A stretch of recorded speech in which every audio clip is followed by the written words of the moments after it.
A single misaligned star could weaken an entire garden's magic.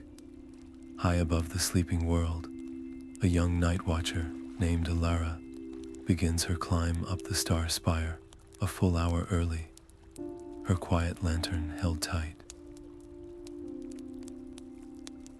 She feels a quiet anxiety, a certainty that the autumn constellations are drifting faster than any record shows. Her duty is to capture their precise light in her lantern's crystal lens, for the healing gardens in the valley below depend entirely on this gleaming starlight. The fate of their restorative magic rests on her meticulous work. A chill wind whispers past, feeling unseasonably sharp, as if the natural order itself holds a faint crack. By the end of our time together, you will understand how one person's courage can mend a tear in the sky. Where are you listening from tonight? And what is the local time where you are? The stars have secrets, and some of them are beginning to weep. What does true silence sound like to you? Her hands found the familiar brass fittings of the quiet lantern. Their cool touch a small comfort against the growing unease in her chest. This was the first gleaning, the most critical alignment of the night, when the evening star Lyra first pierced the twilight. Elara's movements were pure muscle memory, a dance performed 1,000 times, yet tonight her fingers betrayed a slight tremor as she angled the crystal lens toward the emerging point of light. The lantern was supposed to hum with a warm, golden resonance as it drank the starlight. Instead, a thin, silvery beam seeped into the crystal, carrying a quality she had never witnessed before, a light that felt less like warmth and more like a distant, melancholic sigh.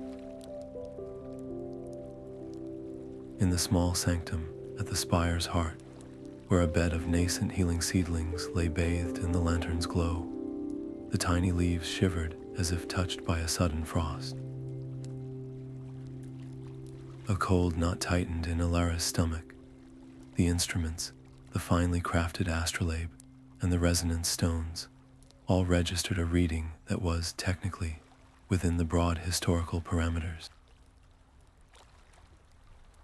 The needles quivered in the acceptable green zones, but her intuition, the deep-seated sense every night watcher cultivated, screamed that the machines were wrong. To report an anomaly based on a feeling, on a color that looked wrong, would be to invite scrutiny from the elder keepers. They would question her calibration methods, her focus, her worthiness for the spire. The fear of being seen as incompetent, of having her hard-won position questioned, was a heavier weight than the lantern itself. With a slow exhalation, she opened the great logbook. Her pen hesitated for only a moment before she inscribed the entry. Lyra, first gleaning, light absorption unusual, silvered hue, resonance within parameters. She chose the path of silence, prioritizing the security of her reputation over the unsettling whisper of the stars. In that single decision, she tied her own standing to the growing fragility of the sky. As she closed the heavy ledger, a soft, clear chime echoed from a distant spire, a reminder that the watch continued, pulling her gaze upward to a tapestry of stars that now seemed full of silent, weeping cracks. The discordant hum was a needle in the fabric of the night. Elara was meticulously tracing the arc of the weeping willow, its sorrowful light usually bringing a deep calm to her work when the sound first reached her. It was a low, wavering frequency that vibrated not in her ears, but in the bones of the spire itself, a jarring counterpoint to the harmonious silence she was sworn to uphold. Every protocol demanded she ignore it, to trust that the ancient stones of the star spire knew their own music, but the memory of Lyra's silvered, sighing light was too fresh. This hum felt like its echo, a symptom of the same deep malaise. Leaving her post was an unthinkable breach, yet her feet carried her away from the sanctum's warm glow, following the unsettling vibration down a narrow, disused staircase that coiled around the outside of the spire. The wind here was sharper, whipping at her cloak as she stepped onto a forgotten observation ledge, a place not visited for generations. And there it was, set into the curving wall, the great Moonstone amplifier. It was a lens as wide as she was tall, meant to gather and focus the gentle light of the moon and softer stars for the southern gardens. A hairline fracture, fine as a spider's thread, snaked across its milky surface. With each gust of wind, the fracture emitted that faint, discordant hum, as if the stone itself were groaning under a strain it could no longer bear. Her heart hammered against her ribs. This was no subjective feeling, no strange hue of light that could be questioned. This was a physical flaw, a crack in the very foundation of her world. The conflict was immediate and visceral. Her duty was to the logbook and the sanctum, to continue the gleaning, but this crack was a direct threat, a leak that would weaken the starlight meant for the gardens below. To sound an alarm now would send the entire citadel of keepers into a panic, potentially disrupting the night's work entirely. Yet to do nothing was to let the fracture grow. With a steadying breath, Elara made her choice. From a small pouch at her belt, she took a pinch of luminescent moss, a soft green fungus that thrived in starlight. She gently pressed it into the fine crack, where it clung, pulsing with a faint light. It was a temporary marker, a silent note to herself that only another nightwatcher would understand. She would report it, she resolved, but only after her watch was complete, and she could present her findings with calm authority, not frantic fear. It was a decision that balanced her duty with a newfound responsibility, one that acknowledged the threat without unleashing chaos. As she turned to hurry back to her post, the discordant hum seemed to solidify into a slow, rhythmic pulse, a quiet heartbeat of disruption in the wounded stone. The silence in the sanctum deepened, becoming a fragile thing that could be shattered by the sound of her own breathing. It was into this quiet that the soft, rhythmic tap of a staff announced the arrival of Elder Kalan. His presence filled the small, circular room, not with noise, but with a profound and ancient stillness. He moved with the deliberate grace of a celestial body, his long, silver-trimmed robes whispering against the stone floor as he approached her station. Elara's heart, still racing from the discovery on the ledge, hammered a frantic rhythm against her ribs. She kept her eyes fixed on the star chart, her hand moving the brass calipers with a feigned concentration she did not feel. He did not speak. Instead, his gnarled, age-spotted fingers, which had calibrated more starlight than she had seen in her entire life, reached for the great logbook. The sound of the heavy leather cover being opened was like a clap of thunder in the hushed space. Elara watched from the corner of her eye as his gaze scanned the fresh ink of her entry. It lingered on the words he had written with such trepidation. Light absorption, unusual, silvered hue. His brow, a landscape of deep wrinkles, carved by decades of looking into the heavens, furrowed slightly. A single, slow frown deepened the lines around his mouth. He made no mark in the margin, offered no question. He simply closed the book with a soft, definitive thud. That silence was a weight pressing down on her, heavier and more critical than any shouted reprimand. It was a judgment passed without a trial, an unspoken accusation that her observation was either an error or an impertinence. The confession about the cracked Moonstone amplifier, the physical proof she had just discovered, rose like a hot bubble in her throat. She could point to the luminescent moss, to the discordant hum. But the image of his dismissive frown froze the words before they could form. He was a man of quantifiable data and established parameters, not of feelings and strange hums.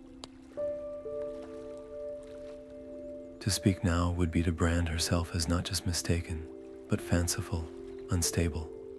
The fear of that label, of losing the trust she had worked so hard to earn, was a stronger force than her growing dread. She swallowed the truth and chose isolation over potential ridicule. It was a decision that instantly built a wall between her and the Elder, and between her and the rest of the Order he represented. As Kalan turned to leave, the air stirred, carrying the faint, sharp scent of ozone that always clung to him, the smell of pure, harnessed energy. It was the scent of authority, and tonight it smelled of cold disapproval. He departed as quietly as he had arrived, leaving Elara alone with the stars and the secret that now felt like a second, colder shadow in the room. Her gaze lifted back to the celestial tapestry, but the stars no longer seemed like distant guides. They looked like a million unblinking eyes, witnessing her choice, and the unease she felt solidified into a cold, hard certainty of a storm gathering just beyond the edge of the sky. The air in the sanctum held the sweet, almost imperceptible fragrance of the moonshadow lilies. Seeking a moment of calm after Elder Kalan's silent judgment, Elara knelt by their bed. These were not ordinary flowers. Their petals, the color of a twilight sky, unfurled only under the direct influence of the starlight she gathered. They were the most immediate measure of her work's success, a living barometer of the heavens' health. Her gaze fell upon the central blossom, a lily that had been the pride of the spire for seasons, and her breath caught. One of its broad, velvety petals was no longer a deep indigo. It had turned a ghostly, brittle translucence, like frosted glass. A fine network of cracks etched its surface, and when she reached out, her finger barely brushing it, the petal crumbled into a fine, sparkling dust. This was not a strange feeling or a questionable hue. This was undeniable proof. The magic was not just weak, it was failing. The starlight she had been capturing, the very essence that gave these blossoms life, was now somehow poisoned or incomplete. The internal conflict that had plagued her shattered. Her observations were not the product of an overactive imagination. They were a diagnosis, and this dying flower was the patient. A cold clarity washed over her, replacing the anxious fear. She could no longer afford the luxury of doubt or the fear of being wrong. With hands that no longer trembled, she took a small pair of silver shears from her belt. The snip was quiet, final. She carefully caught the fading petal before it could fully disintegrate and pressed it between the pages of her personal journal, right beside her worried notes about Lyra's silver light. It was no longer just a journal. It was a record of evidence. As she closed the book, her eyes scanned the rest of the lily bed. She saw it then, what she had been too preoccupied to notice before. A subtle droop in the stems of neighboring plants, a slight paling at the edges of other petals. The decay was not an isolated incident. It was a contagion. The well-being of the vast gardens in the valley below was no longer an abstract duty written in a creed. It was a dying blossom in her hand, a threat that had become immediate and deeply personal. This silent, crumbling petal solidified her resolve more than any alarm bell could. She was no longer just a night watcher cataloging light. She had become an investigator of a quiet, growing catastrophe. The pre-dawn hour was a stolen sliver of time, a silent space between the end of her official watch and the rising of the sun. Instead of seeking her bed, Elara found herself standing before the great oak door of the Star Spire's archives. The air here was different, thick with the scent of vellum and aged leather, a silence that felt learned rather than natural. Junior keepers were forbidden from entering without an elder present, a rule meant to protect both the fragile texts and inexperienced minds from knowledge they were not yet ready to hold. The heavy iron lock was cold under her fingertips, but she had spent years observing the meticulous elder Kalan, and she recalled the precise, soft click he always made when turning the key. With a careful pressure, using a thin, flexible tool from her lantern maintenance kit, she mimicked the motion. The lock yielded with a quiet sigh. Inside, the darkness was absolute. She lit a single, shielded candle, its flame throwing long, dancing shadows across towering shelves, crammed with scroll cases and bound folios. This was the memory of the keepers, centuries of observations and warnings. Where did one even begin to search for a phenomenon no one else would admit was happening? Her eyes scanned the cryptic labels, lunar refraction tables, the almanac of solar winds. Then she saw it, tucked away in a dusty corner, a simple case of worm-eaten wood labeled anomalies and aberrations. Her heart beat a frantic rhythm against her ribs as she pulled it down. The scroll inside was so fragile, she feared it would crumble to dust as she unrolled it. The script was an old form of the keeper's tongue, the ink faded to a rusty brown. Her breath caught as her eyes found the words, celestial dissonance. It was not a term from any modern text. The scroll described a time, centuries past, when the harmonies of the spheres had faltered.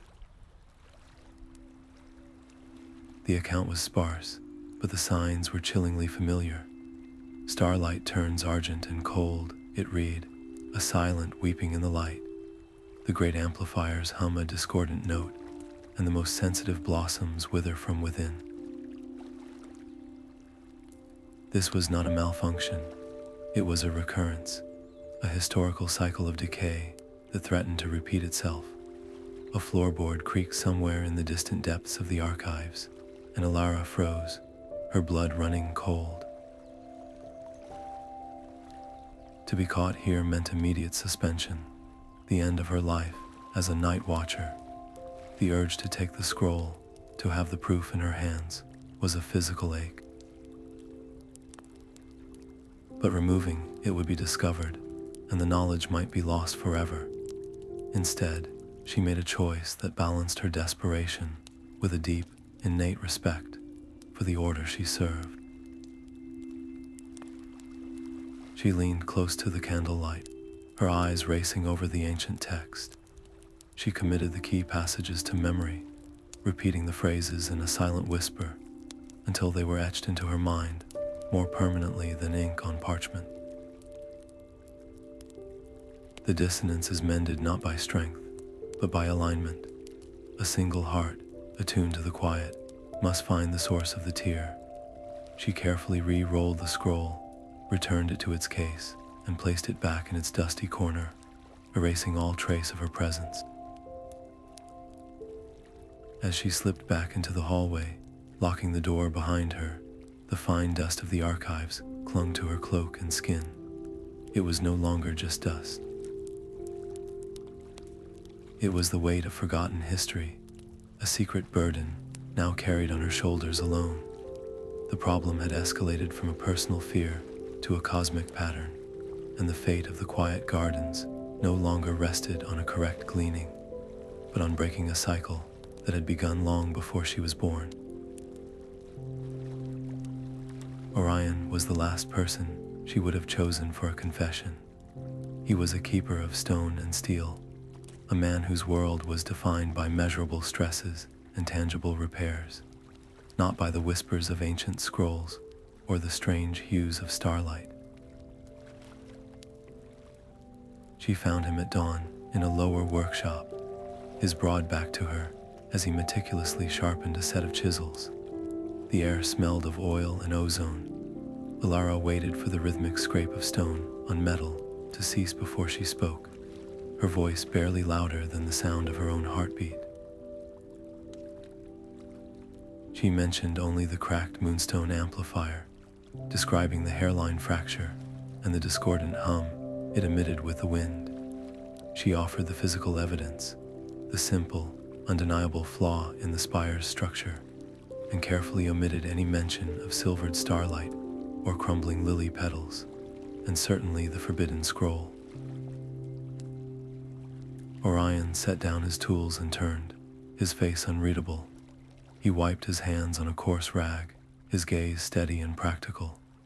"You understand what you are suggesting," he said, his tone not unkind, but deeply cautious. "If we bring this to the elders based on a sound only you have heard, and they find nothing but a harmless flaw, the consequences will not fall on you alone. I vouched for your precision during your apprenticeship. An alarm over a whisper could see us both mending garden walls for the next decade, far from any spire." His words were not a refusal, but a stark map of the risk. He was not just questioning her evidence, he was illustrating the very real price of being wrong, a price he would share. In that moment, Elara faced a choice more profound than simply trusting another person. It was a choice between the safety of her continued isolation and the perilous hope of a shared burden. To trust Orion was to make her secret partly his, to implicate another soul in her quiet rebellion. She looked at his hands, stained with grime and honest work, and made her decision. "I am not wrong about the crack," she said, her voice gaining a sliver of the conviction she felt. "I need your eyes to confirm it." It was a limited trust, a carefully measured offering of truth. Orion studied her face for a long moment, his pragmatic eyes searching for any hint of fancy or fear. Finally, he gave a slow nod. "Very well, show me.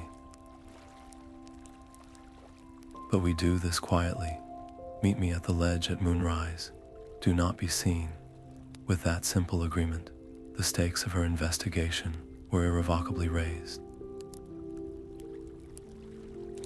Her actions no longer risked only her own future, but the career of a man who had once believed in her enough to recommend her for the spire.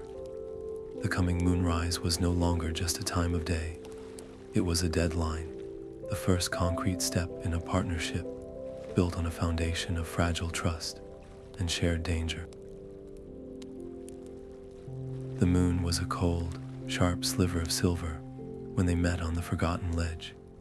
Orion moved with a quiet efficiency that was somehow louder than any noise, his large hands surprisingly delicate as he unpacked his tools. He did not speak, his entire focus on the fractured Moonstone amplifier. Elara held her quiet lantern steady, its glow illuminating the fine, spider-webbed crack that now seemed to pulse with a faint, sickly light.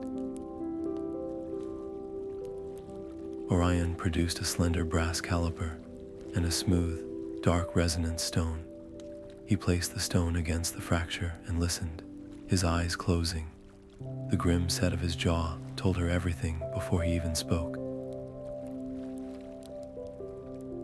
"This is not a simple stress fracture," he said, his voice low and tense. "It is growing, and it is not the wind causing the hum. The distorted starlight, the very energy it is meant to channel, is actively worsening the break.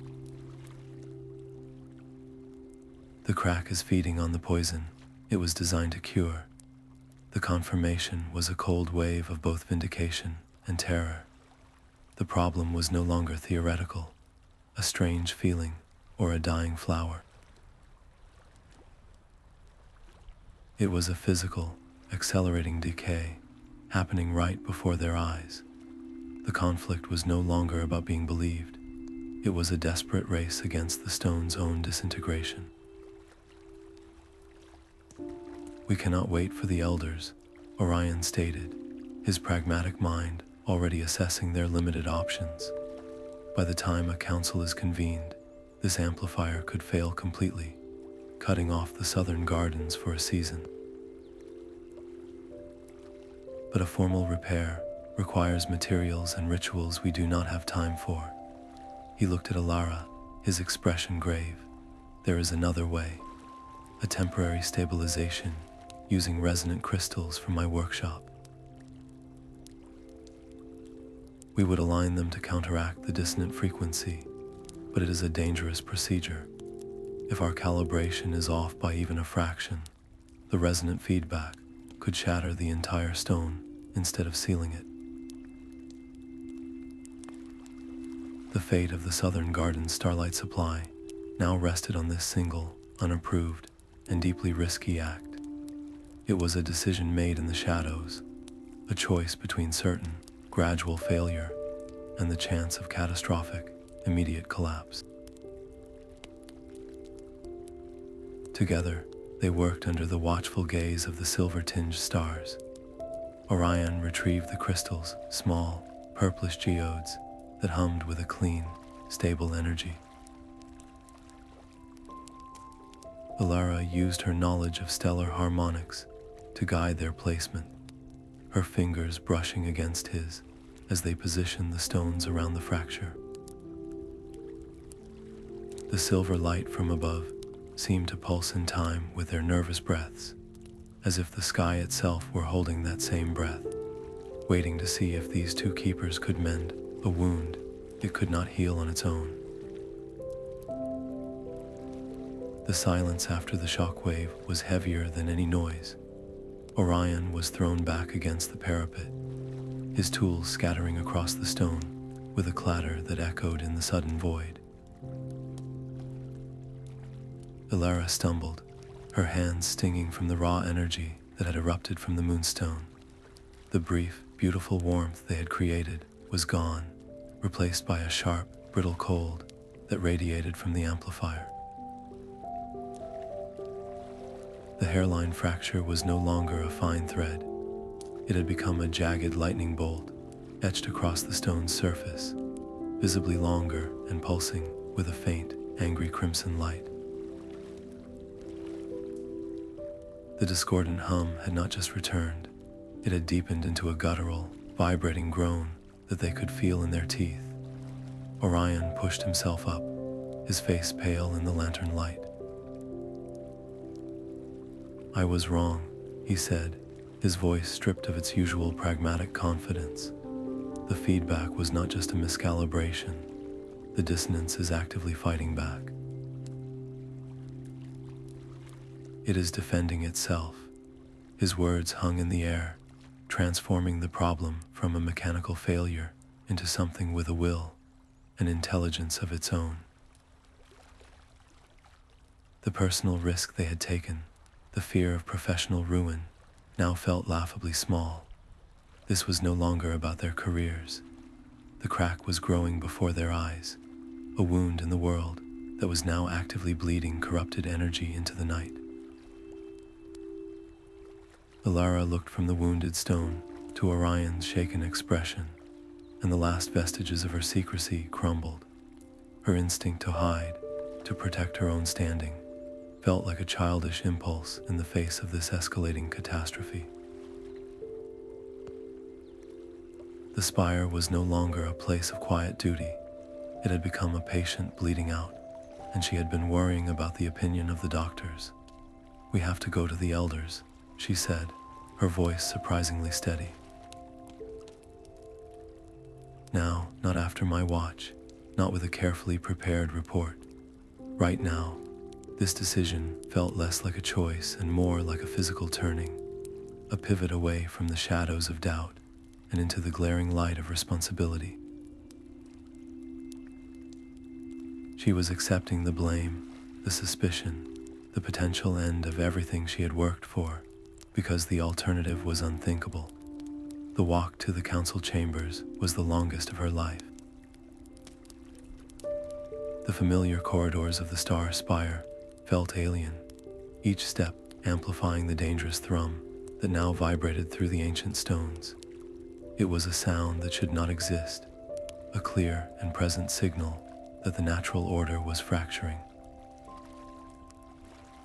The problem had broken free of the forgotten ledge and now filled the entire spire, a truth that could no longer be ignored or contained. The stakes were no longer the integrity of a single stone or the health of a garden, but the stability of the very magic that held their world in balance. The air in the council chamber felt thin and sharp, like ice.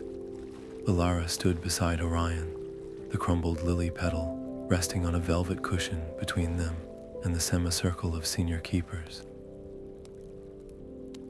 Elder Kalan's face was a mask of granite, his eyes fixed on her as Orion described the fractured Moonstone, his report stripped of emotion and rich with the hard language of structural failure. Elara waited for the dismissal, for the cold inquiry into her methods and her right to speak in this hallowed space. But when Orion finished, the silence that followed was not accusatory. It was heavy with a shared, terrible knowledge. Elder Kalan leaned forward, his stony expression finally cracking with a profound weariness. "We have seen the silvering of the light," he said, his voice low and resonant in the tense quiet. "We have recorded the weakening resonance in the eastern gardens. We were waiting, hoping it was a transient fluctuation, a passing celestial storm.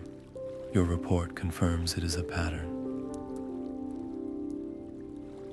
A sickness. The validation was not a victory. It was a chilling confirmation that her deepest fears were not just real, but widespread.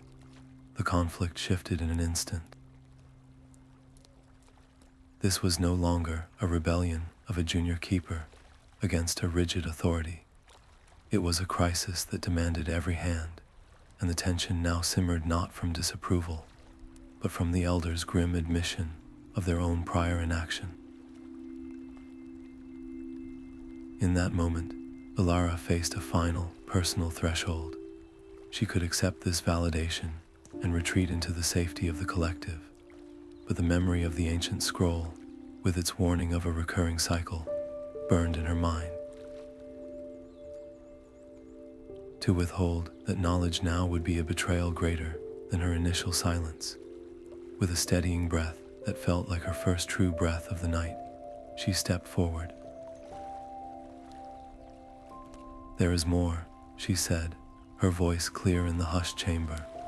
She confessed her breach, her entry into the forbidden archives, and spoke the words she had memorized.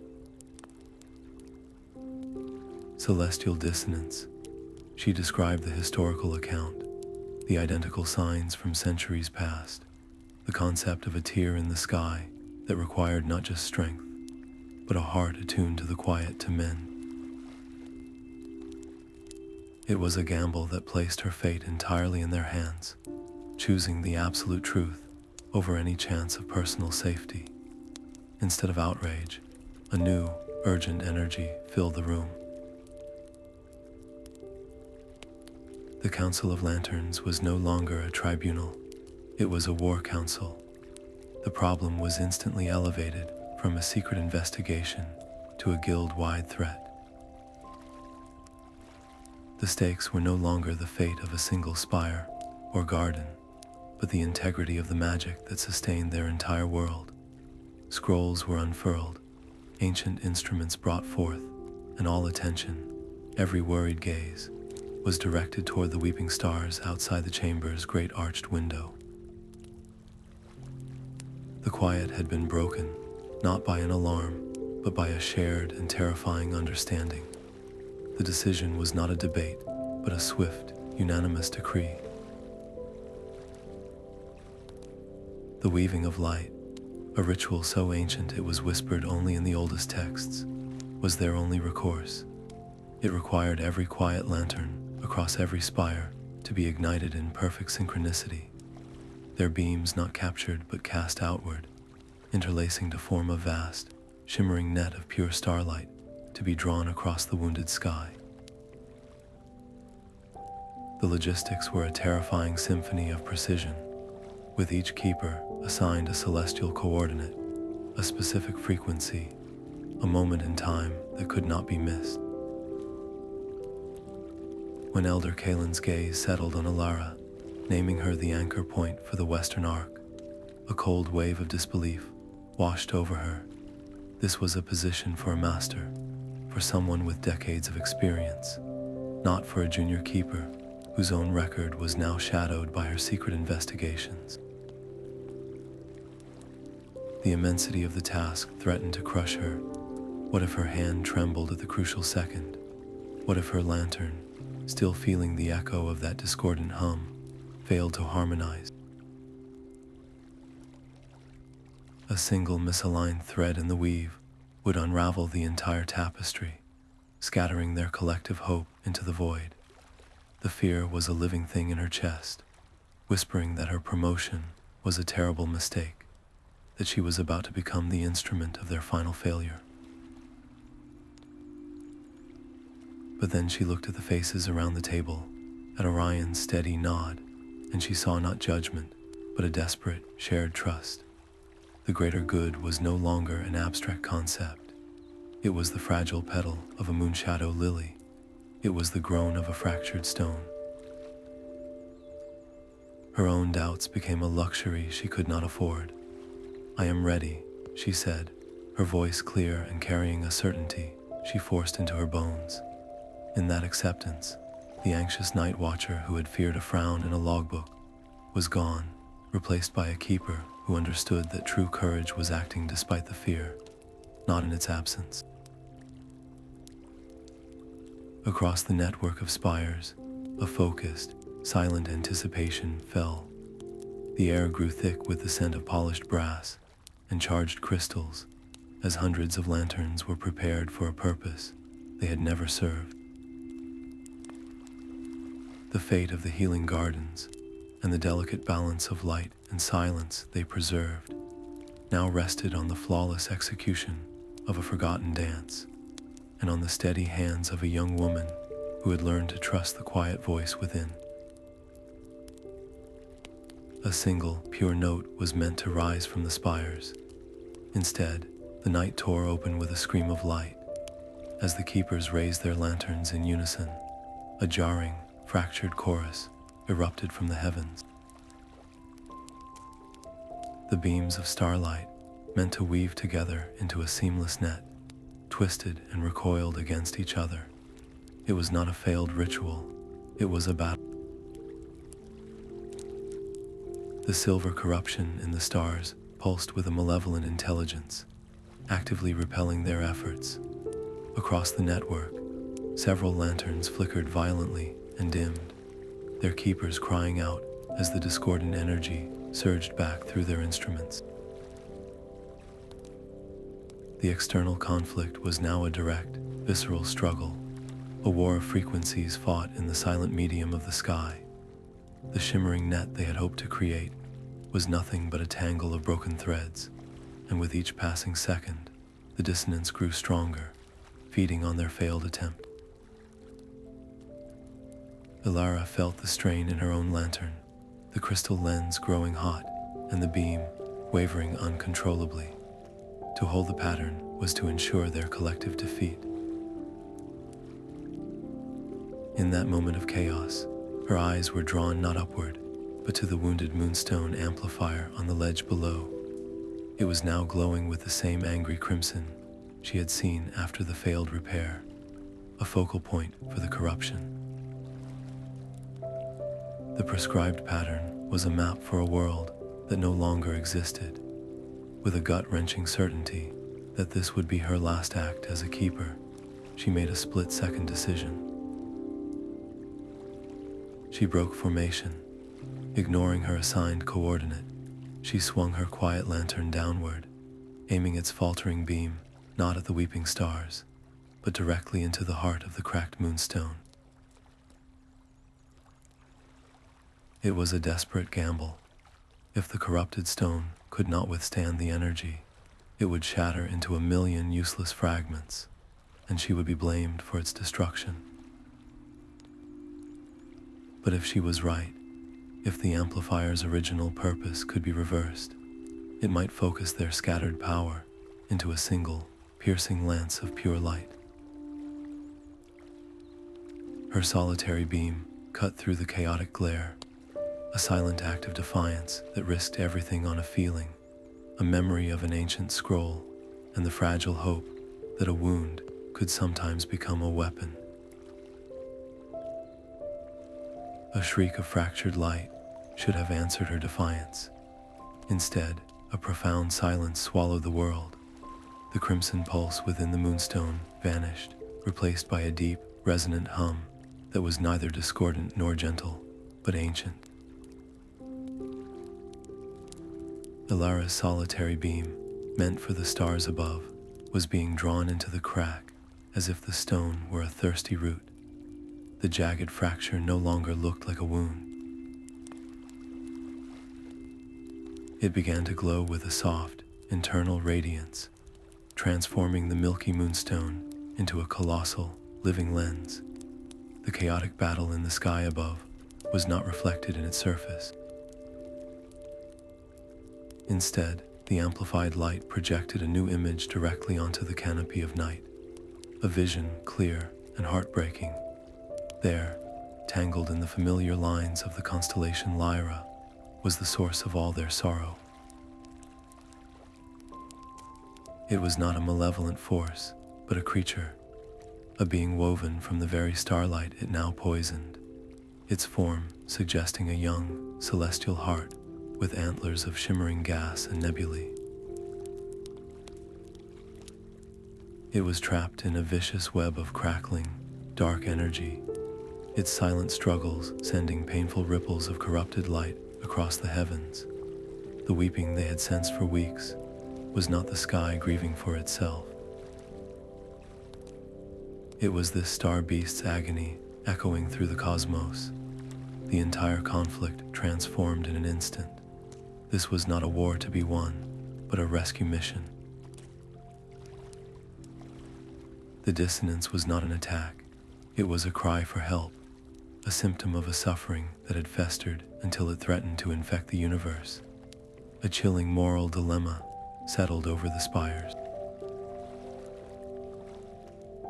Their ritual, the weaving of light, was a weapon designed to subdue and overpower.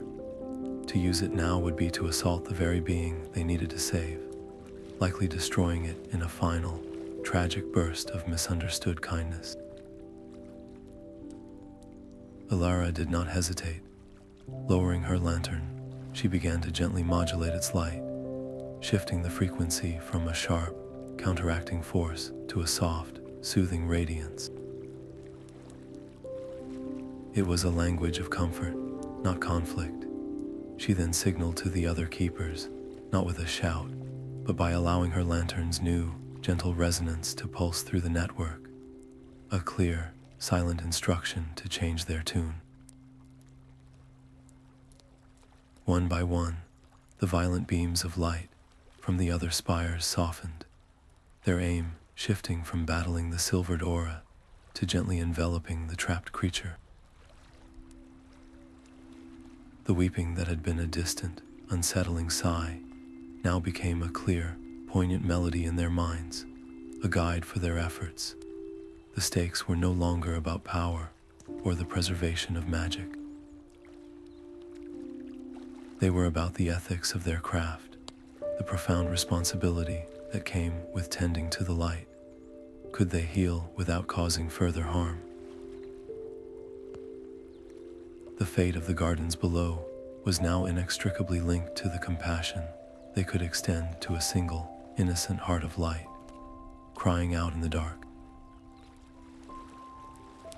The violent silver light did not vanish in a flash, but softened like a fever breaking. The crackling web imprisoning the star heart began to loosen its grip, its dark energy dissolving not from force, but from a gentle, overwhelming warmth. The keepers, guided by the new frequency pulsing from Elara's lantern, wove a tapestry of comfort across the heavens, their beams intertwined not to capture or restrain, but to cradle, creating a lullaby spun from pure, compassionate starlight. The dissonance that had threatened to shatter the night now unraveled strand by strand, like a terrible knot being patiently untied by countless caring hands. Every ounce of Elara's being was poured into the light. She was no longer a technician calibrating an instrument, but a healer channeling a feeling. She closed her eyes, and in her mind, she projected not data, but emotions. She envisioned a safe grove, a quiet pond, a deep and untroubled peace. She imagined reaching a hand toward a frightened animal, not to grab, but to offer a calming presence. This decision to lead with empathy, to trust a language older than any ritual, was the final, full embrace of her true calling. The tension in the air was no longer one of conflict, but of profound fragility.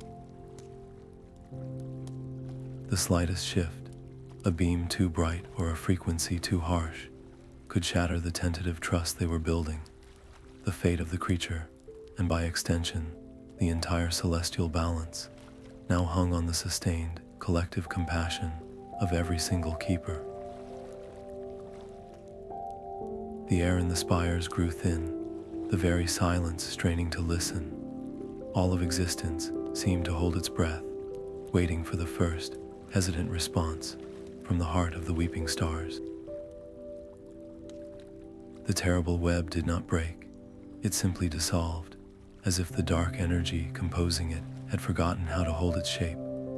A single, pure note rang out across the cosmos, a clear tone that washed over the night sky like a cleansing wave.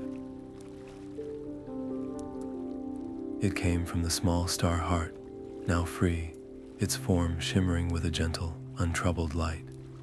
The silver tinge that had poisoned the starlight for weeks vanished in an instant, replaced by the warm, golden hue the keepers had spent their lives honoring. Far below, on the forgotten ledge, the jagged crack in the Moonstone amplifier sealed itself with a soft, sighing sound, the stone glowing with a healthy, milky luminescence once more. Elara lowered her quiet lantern, its work complete. She felt no urge to cheer or proclaim victory. She simply watched, her heart swelling with a quiet awe that left no room for words. Her decision to lead with compassion, to trust a feeling over a prescribed ritual, had not just resolved the crisis, it had redefined the very nature of their duty. The immediate, terrifying threat was gone, but in its place settled a profound and humbling peace. The star beast circled the constellation Lyra once, a graceful arc of gratitude against the velvet dark, before its form softened and faded, becoming one with the stars it called home. The silence that returned to the spires was not the fragile quiet of before, but a deep, resonant stillness, filled with the memory of a healed wound and the weight of a new understanding. The keepers were no longer just catalogers of light. They were now its guardians in the most sacred sense, their purpose forever deepened by the cry of a single, celestial heart. The silence that followed was not empty, but full, It was the deep, resonant quiet of a world finally at rest. Around the spires, the keepers stood with their quiet lanterns dimmed, the frantic energy of the ritual replaced by a profound and weary stillness. The air itself felt cleansed, carrying the pure, sweet scent of starlight as it was meant to be. Then, a soft rustle of robes broke the calm. Elder Kalan moved through the motionless figures, his path leading directly to Elara. He stopped before her, and the stern authority that had once made her shrink was gone from his face. In its place was a look of deep, unspoken respect, an acknowledgement that passed between them without a single word. He did not praise her courage or commend her quick thinking. He simply bowed his head, a slow, deliberate gesture from the highest elder to the most junior keeper, and in that bow, an entire tradition of rigid hierarchy was gently, irrevocably challenged. Elara met his gaze and returned the nod, her own humility, a quiet answer to his respect. She felt no surge of triumph or desire for vindication. The true victory was the peaceful sky above them, the restored harmony that hummed through the stones of the spire. To demand recognition now would feel like a betrayal of the compassion that had saved them all. Yet, as the other keepers began to stir, a subtle tension threaded through the air. Glances were exchanged, not of disapproval, but of quiet uncertainty. How does a centuries-old order, built on precise formulas and strict protocols, absorb a truth learned from a feeling? The success of her unsanctioned method now hung over the guild, a quiet question mark against every line of their oldest texts. As the first thread of dawn stretched across the horizon, painting the sky in soft hues of rose and gold, it felt like more than just the end of a long night. It was the dawn of a new understanding for the keepers of the quiet lanterns. Elara watched the sun's light slowly chase the stars from the sky, her personal journey complete. The anxious novice who had feared a notation in a logbook had found her place not by following the rules, but by understanding the spirit behind them. She had earned her place among the keepers, not through flawless obedience, but through the courage to listen when the stars themselves began to weep. The blank scroll on the great oak desk was a vast and silent challenge. In the days that followed, the council's formal decree had settled upon Elara not as an honor, but as a profound responsibility. She was to draft the Addendum of Celestial Compassion, a new chapter for the Keeper's logs that would detail the signs of a suffering star and the compassionate response required. It was a task born entirely from her actions, a direct evolution of the Guild's ancient purpose.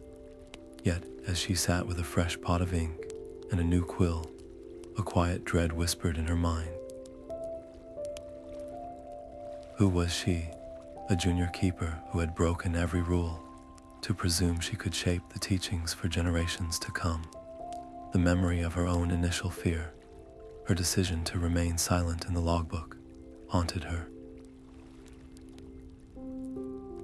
Was she truly an innovator, or just someone who had stumbled into a crisis and gotten lucky? The weight of the unwritten words felt heavier than the star spire itself. She thought of the rigid protocols she had learned by heart, the precise measurements and acceptable parameters that had failed to capture the truth. How could she translate the language of a feeling, the gut-deep certainty that had guided her, into a text that other keepers could follow? The fear of writing something vague or, worse, incorrect, was a constant pressure. What if her instructions led another astray? What if a future nightwatcher, following her guidance, misinterpreted a natural fluctuation as a cry for help and caused a new kind of chaos. The specter of her own potential failure loomed larger than any elder's frown ever had, but then she would close her eyes and see it again, the star heart tangled in agony, its silent weeping echoing through the cosmos. She remembered the transformative moment when their collective purpose shifted from combat to comfort. This was not about her worthiness, it was about the suffering she had witnessed. The decision crystallized with a simple, powerful clarity. She picked up the quill, dipping it into the dark ink. Her purpose was to ensure that no celestial being would ever suffer again from their ignorance. She would write not as an expert, but as a witness. Her first words were not a complex definition or a rigid procedure. They were a simple, heartfelt statement. The first sign of a celestial distress is not a number, but a feeling in the quiet of your own heart. Learn to trust the silence, for it sometimes holds a melody of sorrow.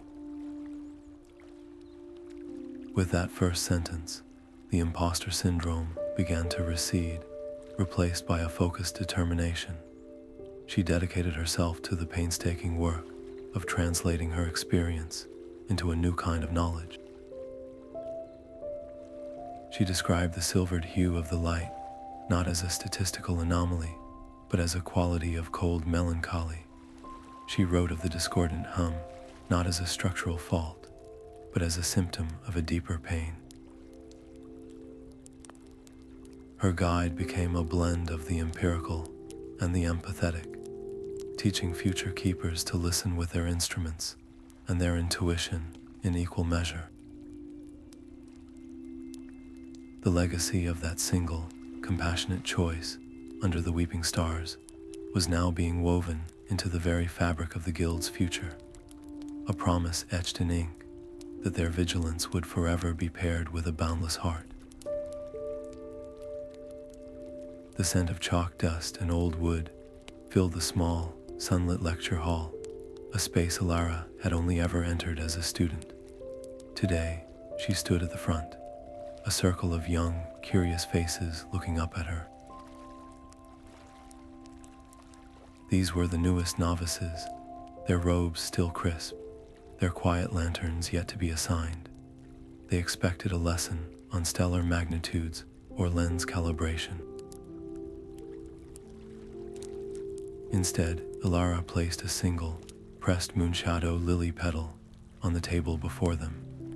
Its ghostly translucence, a silent testament to the crisis they had narrowly avoided. She began not with a rule, but with a story.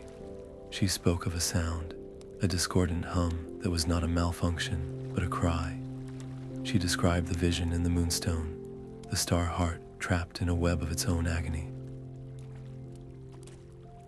As her words painted the celestial rescue in the quiet of the room, you could have heard a pin drop. The novice's eyes were wide, not with the fear of complex equations, but with the wonder of a universe that was alive and feeling. Their concept of duty shifted in that moment, expanding from the sterile task of cataloging light to the sacred responsibility of listening to it. A faint tension hummed in the air, a ghost of the old ways. Elara knew she was teaching concepts that directly challenged the Guild's strictest traditions, which prized measurable data above all else. When she used the word intuition, one of the older apprentices, a serious boy named Finn, shifted uncomfortably in his seat. "How can we record a feeling in the logbook?" he asked, his tone not disrespectful, but deeply skeptical. The question hung in the air, a challenge from the past. Elara did not dismiss his concern. Instead, she met his gaze. She explained that precision and empathy were not opposing forces, but two lenses in the same lantern.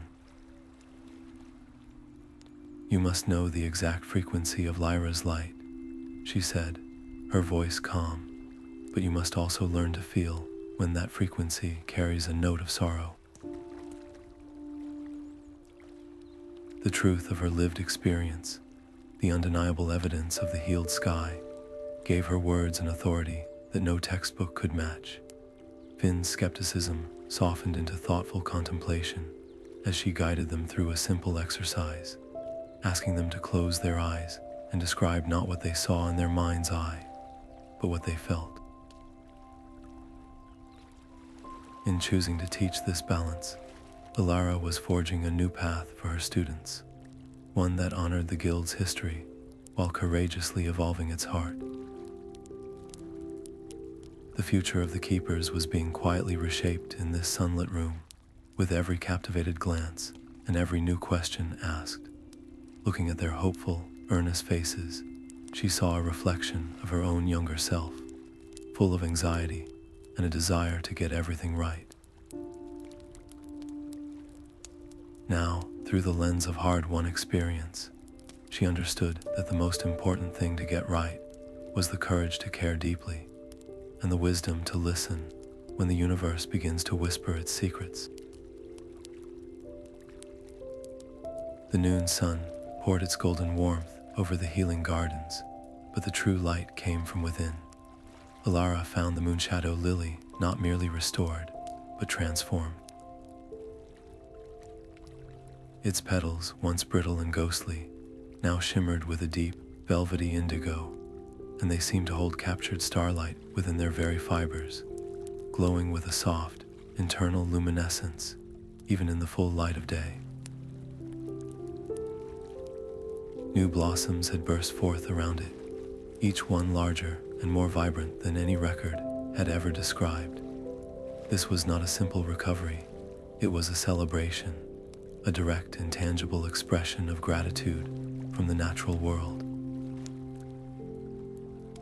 Every lingering whisper of doubt that had haunted Elara's thoughts, every fear that she had overstepped or acted recklessly, was instantly washed away in the face of this undeniable, flourishing proof. Her courage had not just averted a disaster, it had unlocked a new level of vitality, a deeper harmony between the earth and the stars. She did not feel a need to analyze or document the phenomenon. Instead, she simply found a smooth, sun-warmed stone beside the lily bed and sat, letting the profound peace of the place settle over her. The gentle, almost imperceptible hum of healthy plants filled the air, a perfect, quiet symphony of life. She accepted this silent thank you not as a personal triumph, but as a reaffirmation of the sacred cycle she served. The Keepers gave their vigilance to the stars, and the gardens returned that care with healing and beauty. That cycle, tested and nearly broken, now felt stronger and more resilient than ever before, a bond woven not just from duty, but from a shared, compassionate heart. The smooth stone was still warm beneath her when Orion's shadow fell across the Moonshadow lily.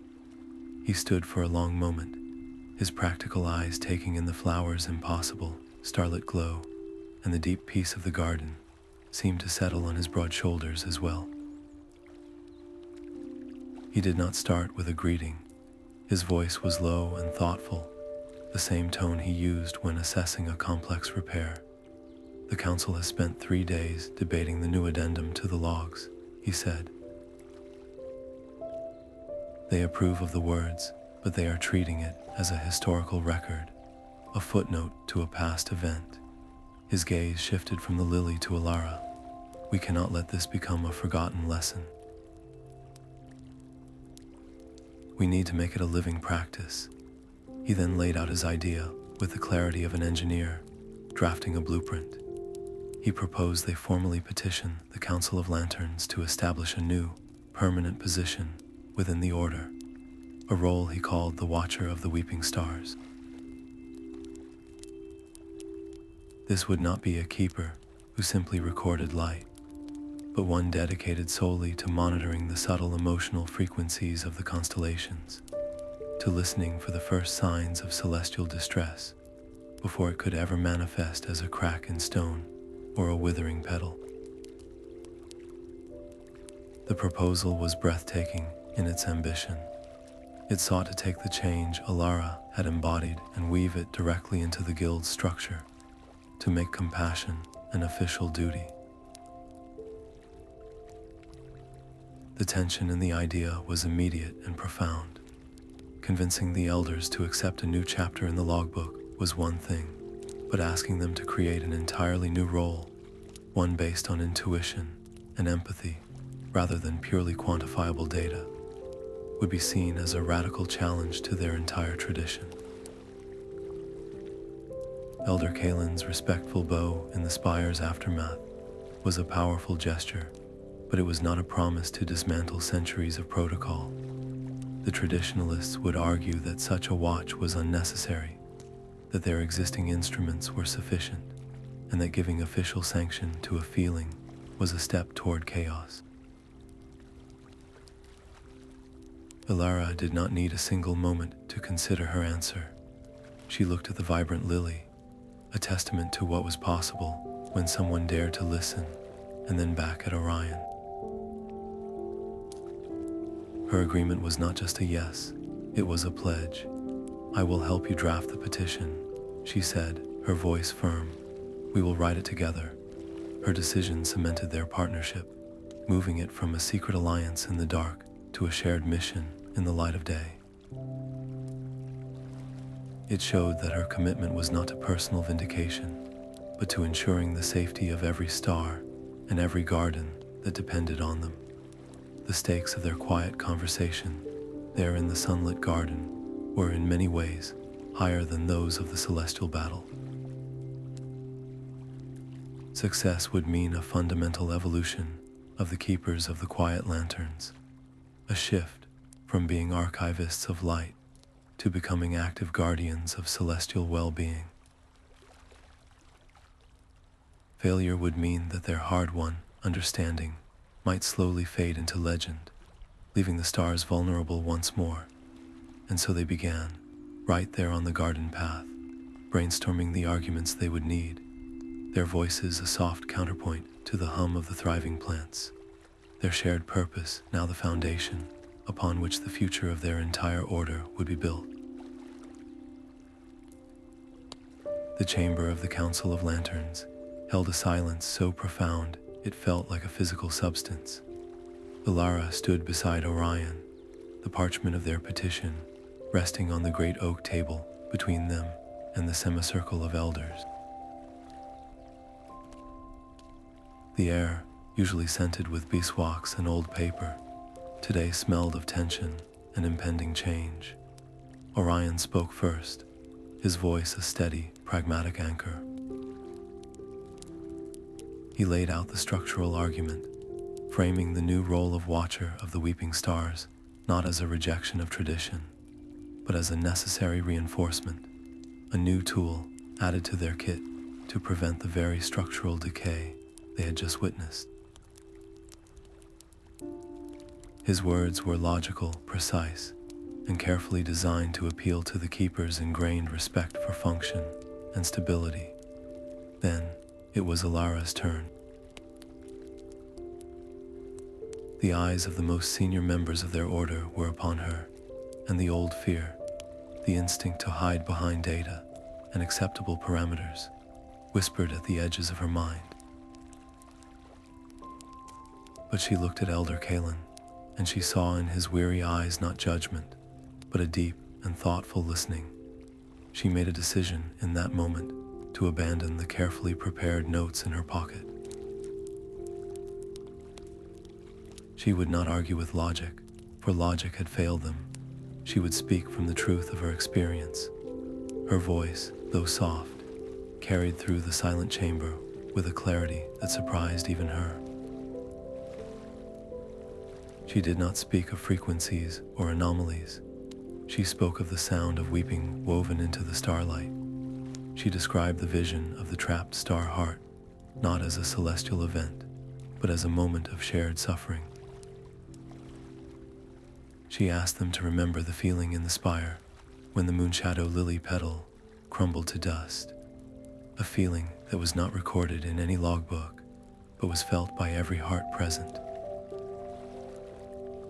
She spoke of the connectedness of all things, how the agony of a single star beast could ripple down to wither a flower, and how the compassion of a single keeper could ripple upward to heal the sky. Her argument was that their true calling had always been guardianship, and that observation was merely the first, incomplete step. The debate that followed was passionate, a clash of ideologies that had been simmering for weeks.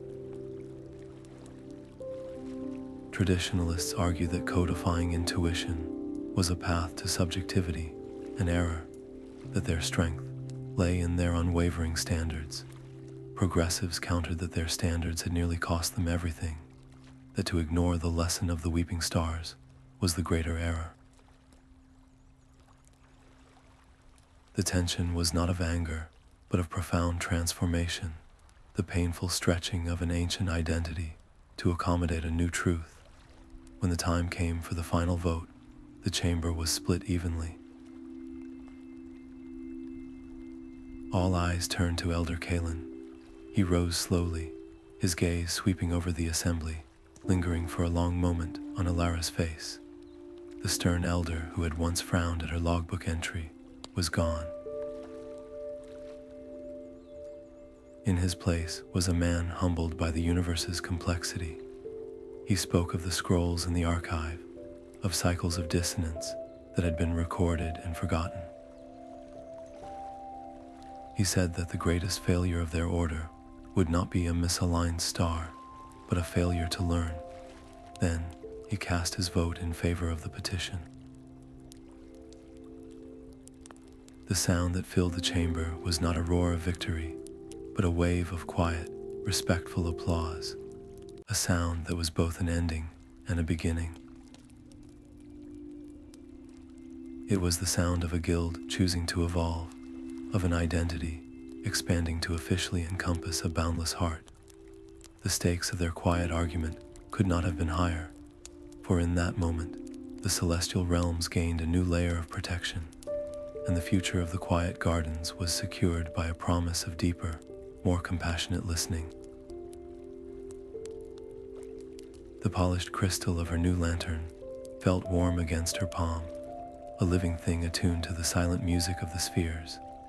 On this, her first official watch as a watcher of the weeping stars, Elara did not climb the familiar steps of a single spire.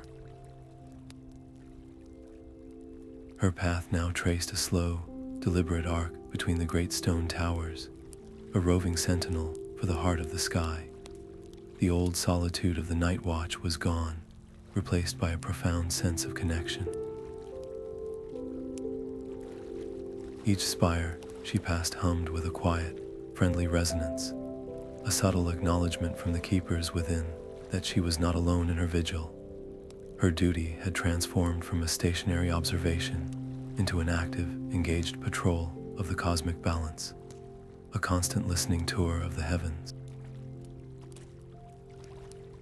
With each step, she consciously practiced the new techniques she had helped to codify. Instead of merely measuring the intensity of a star's gleam, she closed her eyes for a moment and opened her awareness, listening for the emotional quality carried within the light. She sought not for a discordant hum, but for the faintest whisper of sorrow, a tinge of loneliness, or the quiet sigh of contentment from a well-aligned constellation. It was a subtle art, requiring a deep and patient stillness. The only tension that remained was a gentle, watchful readiness, a quiet anticipation that was born not from fear of failure, but from a sincere desire to serve. She was no longer an anxious apprentice, dreading a mistake, but a seasoned guardian, prepared to respond with compassion. The stakes, of course, remained as high as ever. The well-being of the healing gardens, and the stability of the celestial order still rested upon this watchful care, but the weight of that responsibility was now distributed across a network of shared purpose and greater understanding. It was a burden made light by knowledge and support. As she paused on a high bridge between two spires, the vast tapestry of stars overhead seemed to pulse with a friendly, living presence. The night felt alive, not with threatening whispers, but with the soft, reassuring murmur of a universe being cared for. Each point of light was a potential friend, each silent moment a conversation. In this new order, watching was not a chore, but the deepest form of listening. The path between the spires felt different with a companion. Orion fell into step beside her, his own quiet lantern held low, its beam a steady, deep amber compared to the soft silver of her own. He had not been assigned to this new watch, nor had she asked him to join. His presence was a quiet statement, a choice that spoke louder than any formal decree. Their two pools of light did not compete but wove together on the stone path ahead, creating a pattern of interlocking warmth and cool clarity, a visual harmony that mirrored their newfound understanding. The old, rigid hierarchy that had once separated the keepers of stone from the watchers of the sky had dissolved under the shared pressure of the crisis, leaving in its place a partnership built on complementary strengths. Any lingering awkwardness from their first, tense meeting on the cracked ledge was gone, replaced by an easy silence that needed no filling. They walked for a long while, their synchronized footsteps creating a soft, rhythmic percussion against the backdrop of the night's deeper quiet. It was a sound that felt less like two individuals and more like a single, gentle heartbeat for the spire itself. The solitary vigil, once the cornerstone of a keeper's identity, had been gracefully set aside in favor of a shared guardianship. This was the true meaning of the Guild's evolution, not just written in an addendum, but lived in the quiet companionship of the Night Watch. After completing a full circuit, Orion paused at a crossroads where the path split toward the eastern and western spires. He turned to her, his practical face softened by the starlight. "We should make this a regular practice," he said, his tone not demanding, but proposing. "If we coordinate our watches, even for a short overlap, we can cover more subtle frequencies. One of us might hear a sorrow the other misses." The decision was made not in a council chamber, but there on the open path, a simple agreement between partners. It was a choice that strengthened their personal bond, while deliberately reinforcing the Guild's fragile, new resilience, creating a web of trust that was stronger than any single set of protocols. The personal stakes of their duty had deepened profoundly. It was no longer just about Elara's courage or Orion's reputation. The safety of the sky now felt like a shared responsibility, a precious burden carried comfortably between them. As they parted ways with a nod, their separate lantern beams reaching out into different sections of the night, there was no sense of parting. The connection remained, a tangible thread of trust woven into the very fabric of the quiet darkness. The night felt safer, not because the stars had changed, but because the hearts watching them had learned to beat in unison. The path beneath their feet seemed to absorb the last echoes of their footsteps, leaving a perfect, expectant silence.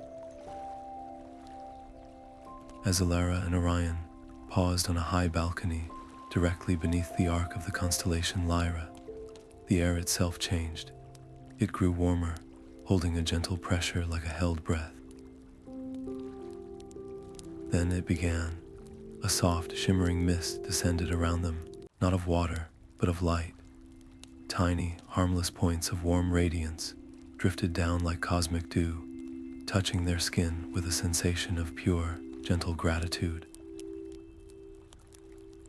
It was a silent thank you, falling from the stars themselves. The immediate area responded instantly. The night-blooming flowers that clung to the spire's stonework, which usually emitted a faint, silvery glow, suddenly pulsed with a brilliant, internal luminescence. Their petals became like captured moonlight, shining so brightly they cast soft, dancing shadows on the balcony floor.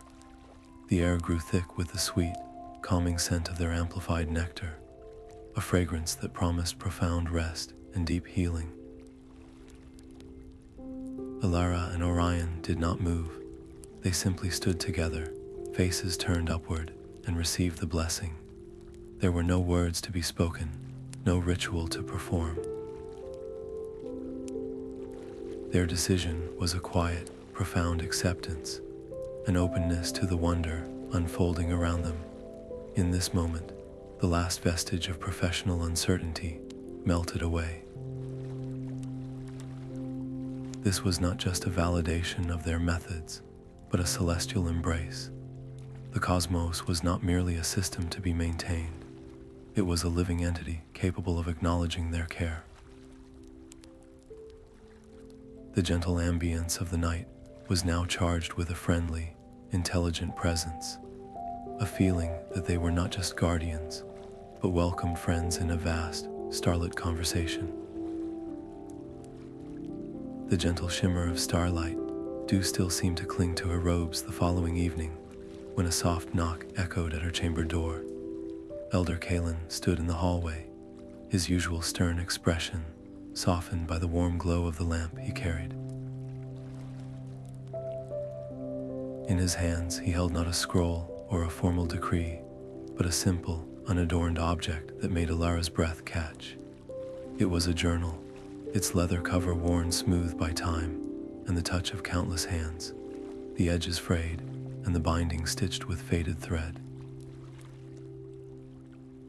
He did not speak immediately, his gaze resting on the book with a look of deep reverence. "This is the personal log of Elara the First," he said, his voice a low, resonant whisper in the quiet corridor. "She who founded our order, after hearing the first whisper of the stars. We have kept it safe for generations, a record not of data, but of intention." He extended the journal toward her. It is time for it to guide a new pair of hands. The act was profoundly simple, yet it carried the weight of centuries. In the old hierarchy, such a relic would never have been entrusted to someone so young. By placing the founder's own thoughts into her care, Elder Kalan was doing more than honoring her. He was formally and irrevocably recognizing her as the inheritor of the guild's truest spirit. The last remnants of the distance between novice and master dissolved in that quiet exchange, replaced by the unspoken bond of mentor and trusted colleague. Elara reached out, her fingers brushing the cool, ancient leather. She accepted the gift not with a bow of subservience, but with a slow nod of shared understanding. The weight of the book in her hands felt not like a burden, but like a key fitting perfectly into a long locked door. She understood that this was not a reward for past actions, but a charge for the future, a silent instruction to continue weaving wisdom and compassion into the fabric of their work. The anxious novice who had once trembled at the thought of a notation in a logbook was gone. In her place stood a woman whose personal journey had reached its culmination, not in a title or a position, but in this quiet moment of acceptance. Holding the founder's journal, she felt a tangible connection to the very origin of their purpose, a thread of courage stretching from the past directly into her own steady hands, a promise to carry the light forward with both reverence and a brave heart. The perfect silence of the healed sky was a physical presence in the high spire. Elara sat not at her observation desk, but on a simple cushion placed directly beneath the great arched window, her quiet lantern dark and cool beside her. For the first time in what felt like a lifetime, she was not there to measure, to record, or to listen for a whisper of sorrow. Her only task was to exist within the deep, resonant quiet. The frantic energy that had once buzzed beneath her skin, the constant hum of anxiety about her duties and her worth, had finally stilled. In its place was a profound and personal peace, a quiet confidence that felt as solid and real as the stone floor beneath her. She was not just a keeper in this spire, she was a part of its purpose, as natural and essential as the stars themselves. The conflict was over, the crisis averted, and the only thing that remained was this serene resolution, a feeling of being perfectly, completely aligned. She made a conscious decision to simply be, to absorb the gentle ambience without any need to act, to analyze, or to improve upon the moment. It was the final, quiet step in her long emotional journey, the acceptance that her value was not in what she did, but in who she had become. The stakes of her vigil had transformed entirely, from the fate of the cosmos to the simple, profound achievement of personal fulfillment. Above her, the stars twinkled in a slow, contented rhythm, their light no longer a source of data or a potential cry for help, but a gentle lullaby for the entire world below, a silent promise that all was and would be well. Her eyelids grew heavy, not from exhaustion, but from the deep, gentle pull of the surrounding peace. In the old days, such a feeling would have been a jolt of panic, a sign of failing vigilance. Now, Elara recognized it for what it was, an invitation from the quiet itself. She allowed her head to rest gently against the cool stone of the spire's inner wall, her hands still cupped around the dormant quiet lantern. Sleep did not crash over her like a wave, but settled around her like a soft, familiar cloak, and in that light doze, she dreamed. It was not a dream of problems to be solved or signs to be deciphered.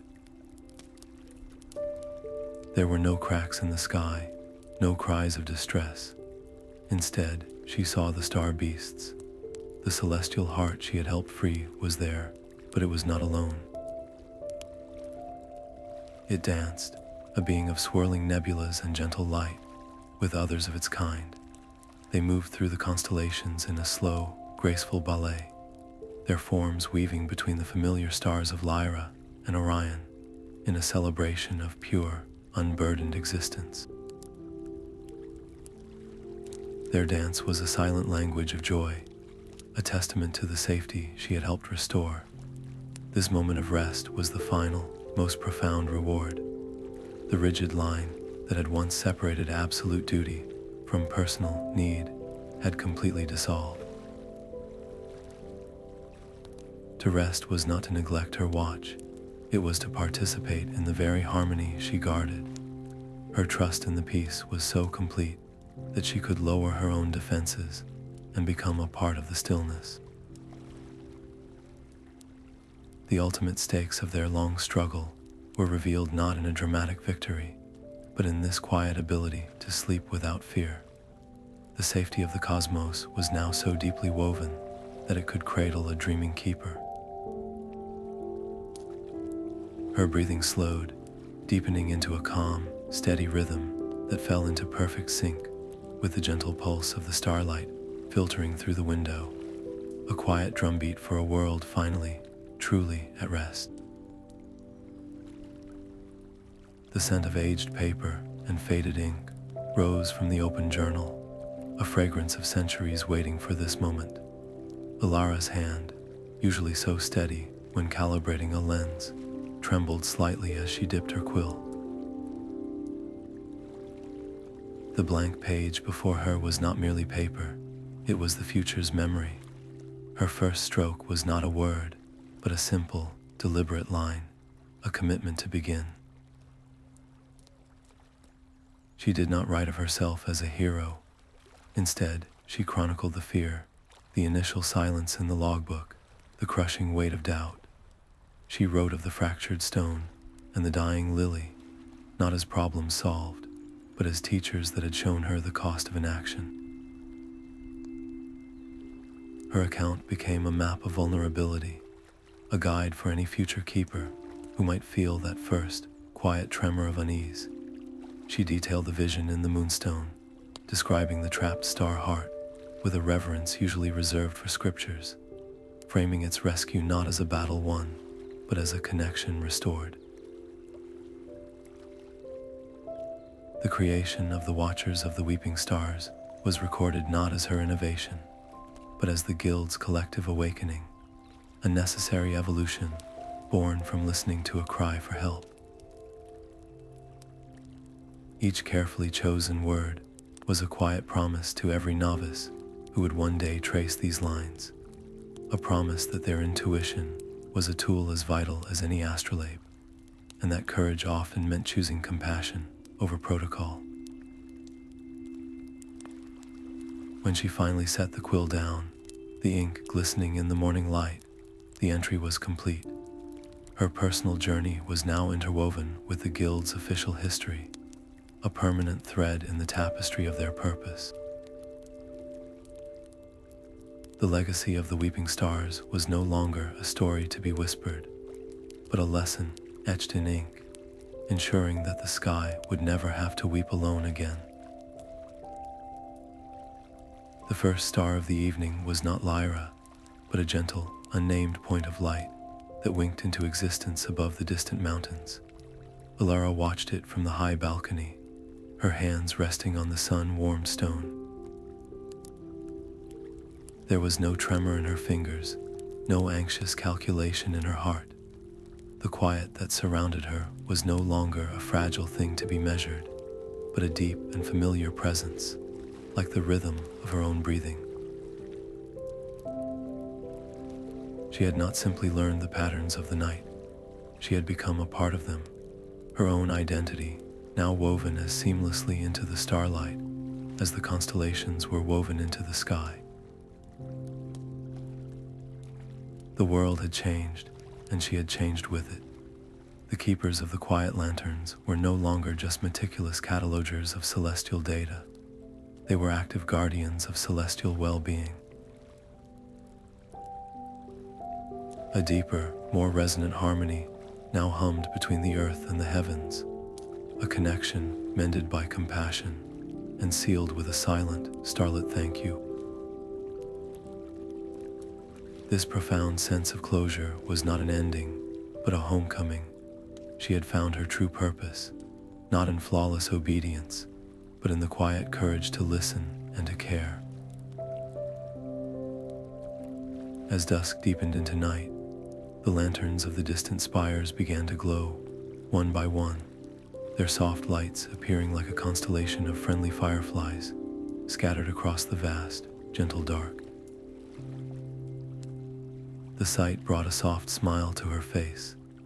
The sky was an ever-changing story, and she knew, with a comforting certainty, that new chapters of gentle challenges and quiet wonders would always await.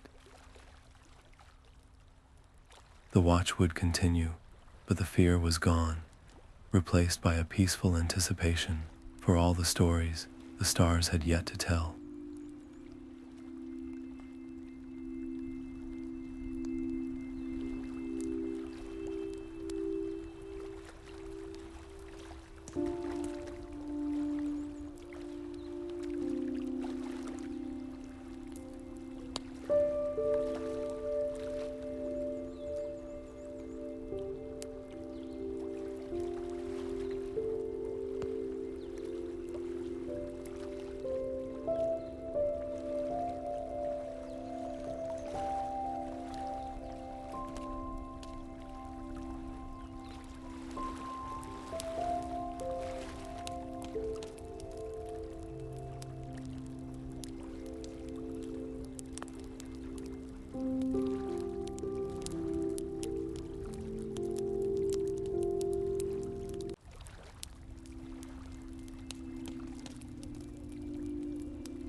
you.